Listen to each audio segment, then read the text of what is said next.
Welcome back to Awesome Metrics. I'm Pratika Masani, and in this module we're going to look into the data sources and also how we can ingest that data into Microsoft Fabric.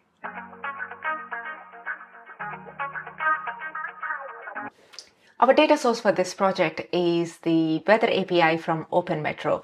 I like the fact that it is free Weather API and it gives the data for forecast, current and also historical data. And they have the historical data for 80 years worth of historical data. As you could see, I could choose various variables. I'm using the default latitude, longitude, and I could choose between the forecast or the time intervals. I went for a date and I could choose various variables. There's plenty of variables that I could choose from, but I've chosen 4 or 5 variables over here. And there are plenty other variables that I could choose, but I'm going to just ignore that for now. I think this is one of the most important thing is for the non-commercial use, there are only 10,000 daily API calls available. But once I choose my parameters and once I reload the chart, as you could see, this is the data that's available for that date. We could download this data as a CSV, or this is the URL that's kind of used to call the API URL. But what I actually quite like about this data source is this Python script. What I have here is I have the libraries that I could use, and then there is a script that is pre-populated based upon the selections that I've done above. Which means I could copy this code into Microsoft Fabric notebook and easily ingest data into Microsoft Fabric. Let's see. I'm going to start by creating a new workspace called Awesome Metrics. I'm providing description and also an image for this workspace. For now, I'm going to ignore all the architectures and everything. Just going to start by creating a new notebook. My goal here is to check this code actually works. I copied the code from the OpenMetro. I just have to make a few changes. First, I will install the libraries, then I will run the rest of the code. Libraries are nicely installed. I'm going to hide the output and then execute the rest of the code where I have the URL parameter, which is basically the forecast. And it's using the default latitude, longitude, and it's using the variables that I have given. Because I've chosen forecast here, so I have a URL which is looking at the forecast.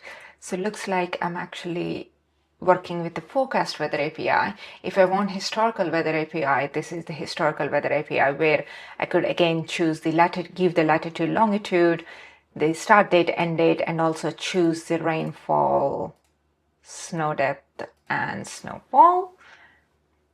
And if I go back to Python, the libraries are exactly same, except my code is a bit different. So I'm going to copy this code. Now I have the right URL.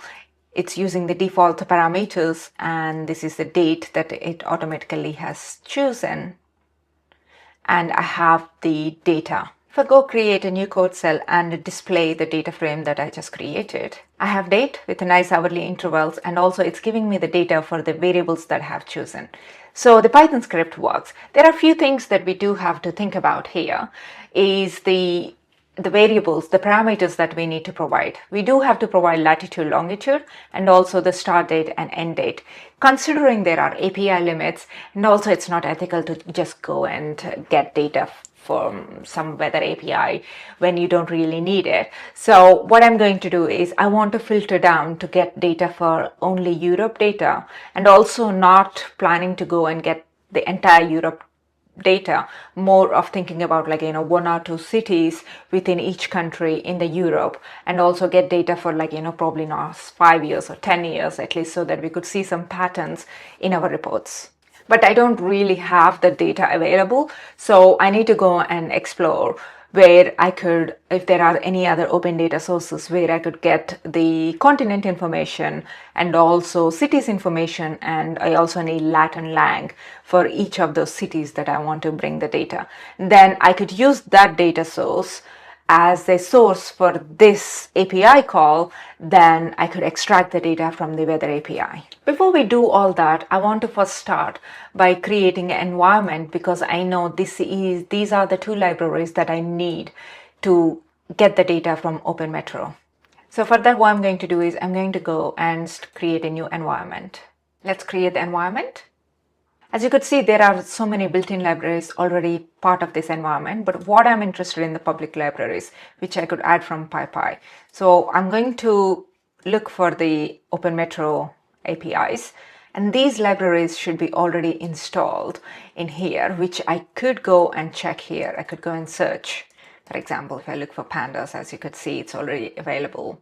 I could check for request cache, which is not available, so I'm gonna go click add from PyPy and then request cache, and add all the libraries that I need. I'm gonna save it.